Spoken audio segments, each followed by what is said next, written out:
Bonjour à tous, bienvenue à l'ambassade Pro Bike Shop pour ce top 5 destiné à la sécurité pour rouler en ville.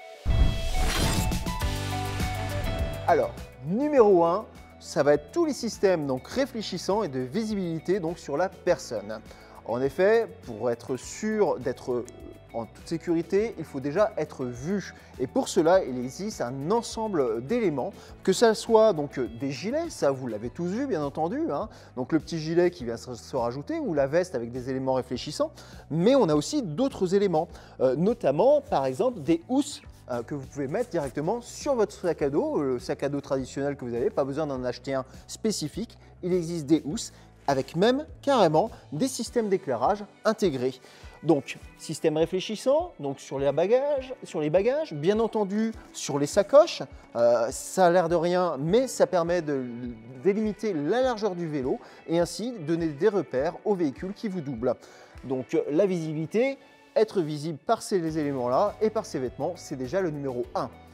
Le numéro 2, bien entendu, c'est le casque. Alors, avoir une pratique de vélo en ville n'empêche pas d'être élégant, mais l'idéal, ça reste quand même d'être casqué. Donc, il existe un ensemble de casques. La plupart, un bon casque urbain, généralement, a une bonne protection occipitale. L'arrière du crâne est bien protégé, tout comme en VTT d'ailleurs. Pourquoi? Parce qu'en cas de chute, bien souvent, en fait, on passe au-dessus du vélo, un choc avec une voiture, un trottoir ou ce genre de choses, et on tombe un petit peu en roulé-boulé, en roulade, et du coup, l'arrière du crâne est assez exposé. Donc, un casque élégant, certes, mais qui protège bien l'occipital est une référence. Bien entendu, en ville, avec les vélos électriques, on va également de plus en plus vite. Le petit bonus, c'est la visière intégrée au casque, puisque ça permet de garder une bonne visibilité, de bien voir où on va et du coup de rester en sécurité. Et oui, c'est aussi un élément de sécurité. Le numéro 3, on va parler de la protection cette fois du vélo. Et oui, aujourd'hui en ville, le problème numéro 1, c'est le vol du vélo. Donc il existe un ensemble d'éléments. Bien entendu, je vous conseille de proscrire, sauf bien entendu pour les petites courses, 2 minutes, vous avez le vélo sous les yeux, mais je vous conseille d'éviter les cadenas à code.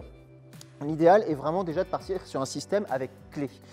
Différents modèles, on va retrouver la chaîne, bien entendu, quelque chose d'assez gros, assez encombrant, un petit peu lourd, il faut bien le reconnaître. Alors soit on l'accroche autour du vélo, soit on le met dans le sac à dos, mais on est sur un élément qui fait plusieurs kilos toutefois.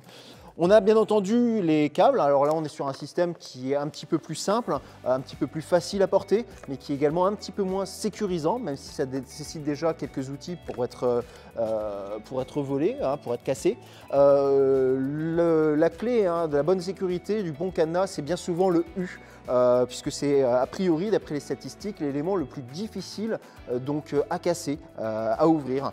Donc le U, c'est l'idéal. Le conseil primordial par contre du cadenas, c'est toujours accrocher votre vélo à quelque chose. Ça évite tout simplement à quelqu'un d'embarquer votre vélo dans une camionnette ou autre et de faire ça tranquillement chez lui derrière. Donc vous l'avez compris, le numéro 3, c'est le cadenas pour la sécurité de votre vélo. Le numéro 4, eh bien le numéro 4, on n'y pense pas assez. La sécurité, c'est également la sécurité du vélo, la sécurité de la personne, mais également la sécurité de la chute en fait. Le premier contact du vélo au sol, c'est le pneumatique. Alors on n'y pense pas assez, bien souvent c'est l'élément qu'on néglige un petit peu sur le vélo et pour autant il est essentiel. Aujourd'hui, un bon pneumatique urbain, déjà c'est un pneumatique qui est renforcé contre les crevaisons. On retrouve sur certains modèles des bandes en Kevlar à l'intérieur qui permettent d'éviter toutes les ponctions, les morceaux de verre, les épines et toutes les cochonneries qu'on peut retrouver sur la route. Autre élément de sécurité sur un pneumatique, ça peut être la bande réfléchissante que vous retrouvez sur le côté qui rajoute un élément supplémentaire de visibilité. Donc le numéro 3, c'est le pneumatique résistant aux crevaisons. Le numéro 4, pardon, les pneumatiques résistants aux crevaisons et surtout offrant une bonne visibilité. Enfin, le numéro 5. Le numéro 5, c'est l'élément le plus important, c'est l'éclairage. Oui, en vélo et en ville, il faut un bon éclairage et pas que la nuit, on peut également le mettre le jour. On a des éclairages qui sont extrêmement puissants. Alors différents types, on retrouve des kits avant-arrière qui envoient des flashs lumineux qui sont assez puissants. Il faut savoir qu'un élément, un éclairage, même en plein jour, quand une voiture va passer, si vous avez un éclairage, elle aura tendance à beaucoup plus vous laisser le mètre 50 de liberté, chose qu'elles hésitent un petit peu plus à faire quand vous ne l'avez pas. Donc ça, c'est un élément essentiel. Donc des kits traditionnels, on va retrouver également des modèles un petit peu plus avancés, notamment un modèle comme celui-ci qui se met donc à l'arrière et qui dispose d'un système donc de clignotant où vous pouvez carrément indiquer au véhicule qui est derrière vous, donc dans quelle direction vous allez aller. Voilà, on a fait un petit peu le tour des éléments essentiels pour une bonne sécurité en ville, et une bonne sécurité de la personne et de votre vélo. L'idéal est de les multiplier pour vraiment vous assurer le plaisir de rouler en toutes circonstances.